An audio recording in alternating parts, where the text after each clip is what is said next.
آنکھ کھل جاتی ہے جب رات کو سوتے سوتے، کتنی سونی نظر آتی ہے گزرگاہ حیات۔ ذہن و وجدان میں فاصلے بن جاتے ہیں، شام کی بات بھی لگتی ہے بہت دور کی بات۔ کمال صاحب نے دونوں ہاتھوں میں درد سے پھٹتے سر کو جکڑ رکھا تھا۔ روز روز کی تلخ کلامی ان کے اعصاب کو بری طرح متاثر کر رہی۔ دفتر سے تھکے ہارے گھر آتے تو ایک نئی چٹھی ان کی منتظر ہوتی۔ حسنہ کی روز روز کی فرمائشیں پوری کرنا ان کے لیے مشکل ہی نہیں ناممکن ہونے لگا تھا۔ ایک اہم سرکاری ادارے میں وہ گزیٹڈ افسر اور شریف خاندانی گھرانے کے اکلوتے چشم و چراغ تھے۔ ان کے والد کے گزر جانے کے بعد والدہ نے ساری جمع پونجی لگا کر انہیں پڑھایا، اپنے پیروں پر کھڑا ہونا سکھایا اور افسر بنا دیا۔ افسر بنتے ہی ان کی زندگی کی کایا پلٹ گئی۔ وہ سب بھولے بھٹکے رشتہ دار بھی ملنے جلنے کے لیے پر تولنے لگے جو عرصہ قبل ان سے تعلق توڑ چکے تھے۔ ایک سے ایک اچھا رشتہ ان کا منتظر تھا۔ سبھی رشتہ داروں کو اپنی بیٹیوں کے لیے کمال بہترین بر دکھائی دینے لگا تھا۔ اکلوتا افسر بیٹا اور ماں برا برا خاندان تو تھا ہی نہیں۔ رشتوں کی خود غرضی کئی برس گزرنے کے بعد ایک بار پھر ان پر آشکار ہوئی تھی۔ بھلی مانس والدہ نے اونچا خاندان اور حسین و جمیل امیر بہو ڈھونڈنے کی بجائے دور پار کی ایک ملنے والی جو ان کی منہ بولی بہن تھی، ان کی بیٹی کو ترجیح دی۔ مناسب شکل و صورت والی حسنہ بھی یہ پاس تھی۔ حسنہ کے گھر کے حالات تنگ تھے اور وہ ٹھہری نرم دل، جہیز کپڑے لتے کی تو انہیں ویسے بھی کوئی آرزو نہ تھی، اس لیے وہ سادگی سے حسنہ کو اپنے بیٹے کمال کی دلہن بنا لائیں۔ اپنی دانست میں انہوں نے اکلوتی بہو کے سبھی چاؤ پورے کر دیے تھے۔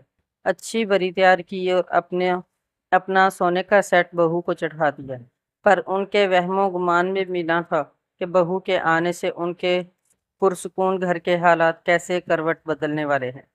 غضب خدا کا کیسے لوگ ہیں آپ، اللہ سے ڈریں، ارے گھر آئے رزق کو کون ٹھکراتا ہے۔ حسنہ کی تیز آواز پر کمال صاحب اور بے جی نے اسے بے یقینی سے دیکھا۔ گھر میں آئی پھلوں کی پیٹیاں واپس بھجوانے پر لڑائی طول اختیار کرتی جا رہی تھی۔ تمہیں بات کرنے کی تمیز نہیں ہے کیا؟ اپنے لہجے اور الفاظ پر غور کرو، یہ کون سا طریقہ ہے بات کرنے کا؟ انہوں نے غصے کو دبانے کی کوشش کرتے ہوئے بھاری آواز میں کہا۔ مجھے طور طریقے اور تمیز سکھانے کی ضرورت نہیں، گھر آئے رزق کی قدر خود کو نہیں اور سکھانے مجھے نکلے ہیں۔ ہاتھ لہراتے ہوئے حسنہ نے دو کہا تو بے جی کپ کپا کر رہ گئیں۔ دیکھو بیٹی، صرف رزق نہیں دیکھتے، یہ دیکھتے ہیں کہ رزق حلال ہے یا حرام۔ رشوت کے طور پر دیا جانے والا رزق حلال نہیں ہوتا۔ آج تک میں نے اپنی اولاد کو ایک لقمہ حرام کا نہیں کھلایا، آگے بھی انشاءاللہ یہی ہوگا۔ انہوں نے رسان سے سمجھانے کی کوشش کی تو وہ بھڑک اٹھی۔ بس کر دیں آنٹی، یہ دقیانوسی باتیں، آپ کا درگزر ہو چکا۔ آج کل ایسا نہیں ہوتا جیسا آپ کہہ رہی ہیں۔ پیر پٹکتے ہوئے وہ اپنے کمرے کی جانب بڑھی تو بے جی نے بے یقینی سے اسے دیکھا۔ انہیں اپنے کانوں پر یقین نہیں آ رہا تھا۔ حسنہ زبان کی اتنی تیز ہوگی اس کا تو انہیں اندازہ نہ تھا۔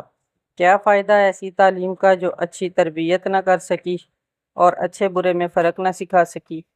کمال صاحب بے بسی سے وہیں صوفے پر بیٹھ گئے۔ معاملات بگڑتے ہی جا رہے تھے۔ مجھے نیا سوٹ، سونے کا سیٹ بنوا کر دیں۔ ابھی چند روز قبل ہی حسنہ نے نئی فرمائش کر دی تھی۔ بے جی نے تمہیں دیا تو ہے سونے کا سیٹ، وہ پرانے سٹائل کا ہے، مجھے پسند نہیں۔ حسنہ نے نخوت سے جواب دیا۔ پسند نہیں ہے تو اماں کو واپس کر دو، انہیں بہت پسند ہے۔ مرحومہ دادی جان کی نشانی کو انہوں نے ہمیشہ سینے سے لگا کر رکھا ہے۔ میں کیوں واپس کروں؟ مجھے چڑھا دیا تو بس میرا ہو گیا۔ کس طرح کے افسر ہیں آپ کہ اوپر کی کمائی کی طرف دھیان ہی نہیں؟ شوہروں کا فرض ہوتا ہے بیویوں کے ناز نخرے اٹھانا، خرچے پورے کرنا۔ کلیم صاحب کی بیگم کو دیکھا تھا، کتنا خوبصورت سیٹ پہن رکھا تھا اور کپڑے بھی کتنے مہنگے پہنتی ہیں۔ حسنہ کے الفاظ انہیں چابک کی طرح لگ رہے تھے۔ اپنی جانب سے تو انہوں نے اس کے حقوق کی ادائیگی میں کبھی کوتاہی نہیں برتی تھی۔ ان کی شادی کی خوشی میں 3 ہفتے قبل سبھی سینئر افسروں نے اجتماعی دعوت کا اہتمام کیا تھا جس میں سب کی بیگمات بھی شامل تھیں اور بیگمات کے رنگ ڈھنگ دیکھ کر حسنہ خود کو گرگٹ کی طرح بدلنے لگی تھی۔ کسی کا منہ لال ہو تو اپنا تھپڑ مار کر لال نہیں کر لیتے کہہ کر وہ کمرے سے نکل گئے۔ دفتر میں سرکپائی کے بعد حسنہ کی بیتوکی باتیں سننے کی مزید ہمت ان میں نہ تھی۔ گھر کا ماحول خراب اور کھنچا کھنچا رہنے کی بدولت بے جی کی طبیعت پر بھی برا اثر پڑنے لگا تھا۔ ایک شام کمال صاحب گھر لوٹے تو حسنہ کو اپنے کمرے میں منہ پھلائے بیٹھے پایا جبکہ بے جی اپنے کمرے میں بے سود پڑی بخار میں تپ رہی تھی، ان کی جان پر بن آئی تھی۔ بے جی ایک دم اتنا بخار کیسے چڑھ گیا؟ پانی کا گلاس ان کے منہ سے لگاتے ہوئے انہوں نے تشویش کا اظہار کیا مگر بے جی میں اتنی ہمت نہ تھی کہ وہ کوئی جواب دیتی۔ تمہیں ذرا بھی احساس ہے بے جی بخار میں پھنک رہی ہیں اور تم یہاں مزے سے بیٹھی ہو؟ وہ کمرے میں آتے ہی خفا ہوئے۔ ہاں تو میں ڈاکٹر تو نہیں، نہ ہی میں نے بخار کو کہا کہ انہیں چڑھے۔ اچھی بھلی میں اپنی سہیلی سے ملنے جا رہی تھی کہ بے جی بخار چڑھا کر لیٹ گئیں اور مجھے ان کی وجہ سے گھر رکنا پڑا۔ ٹی وی سے نظریں ہٹائے بنا اس نے جواب دیا۔ تو یہ تھی اس کے پھولے منہ کی وجہ۔ تم نے بے جی کے لیے پرہیزی کھانا پکایا ہے؟ باورچی خانے کی جانب بڑھتے ہوئے ایک خیال کے زیر اثر انہوں نے پوچھا۔ مجھے کیا پتا آنٹی بخار میں کیا کھاتی ہیں، حسنہ نے لاپرواہی سے جواب دیا۔ تو پوچھ لیتی، یا تم خلائی مخلوق ہو کیا جو تمہیں پتہ ہی نہیں کہ بیماری کی حالت میں انسان کیسا پرہیزی کھانا کھاتا ہے؟ آپ کی ماں کی خدمتیں کرنا میری ذمہ داری نہیں۔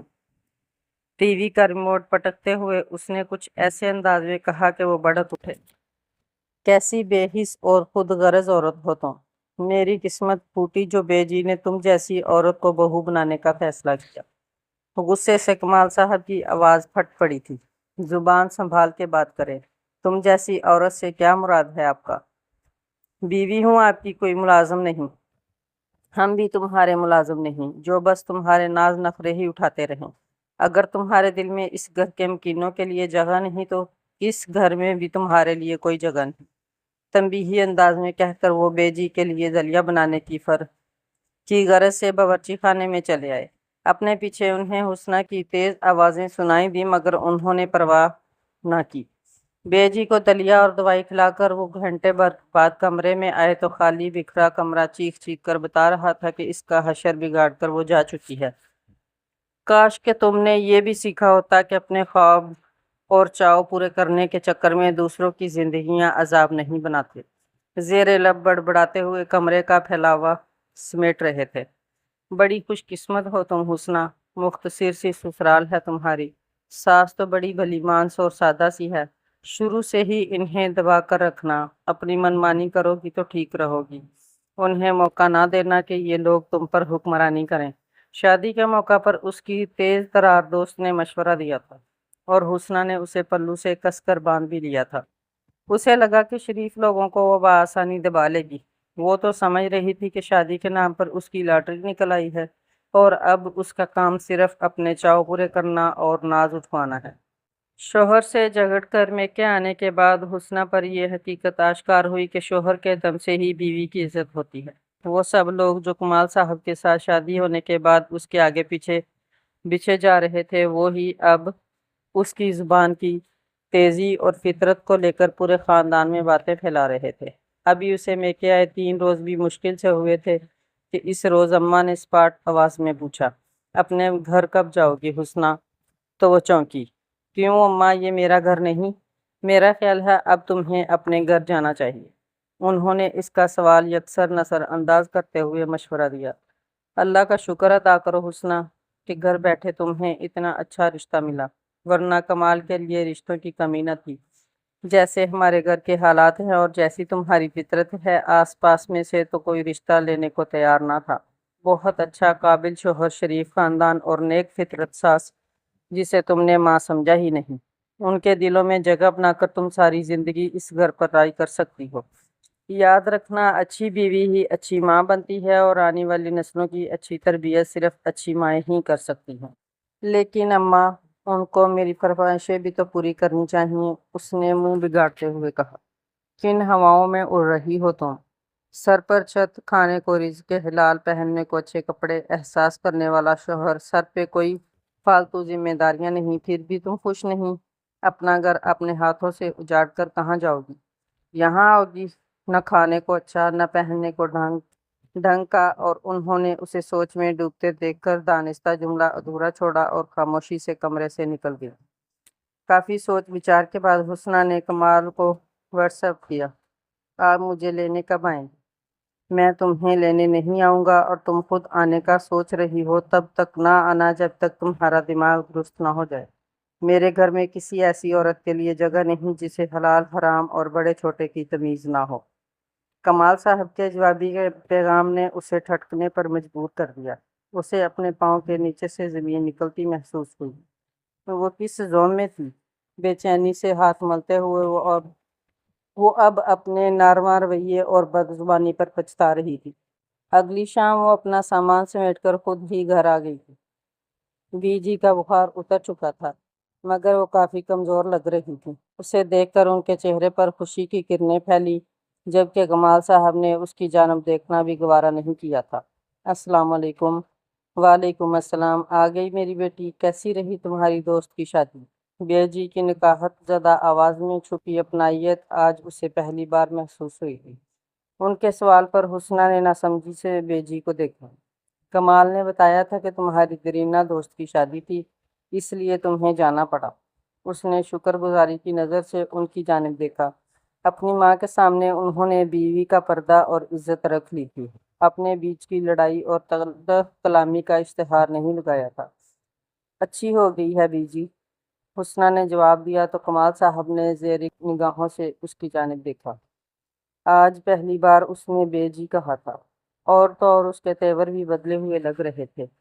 شکر ہے کچھ عقل ٹھکانے آئی، دل ہی دل میں سوچتے ہوئے انہوں نے اللہ کا شکر ادا کیا، جبکہ حسنہ نظریں جھکائے سوچ رہی تھی کہ اسے نیک نیتی سے کیسے اس گھر اور مکینوں کے دل میں اپنی جگہ مضبوط کرنی ہے، کہ گھر تو اسی کا ہی تھا اور گھر والے بھی۔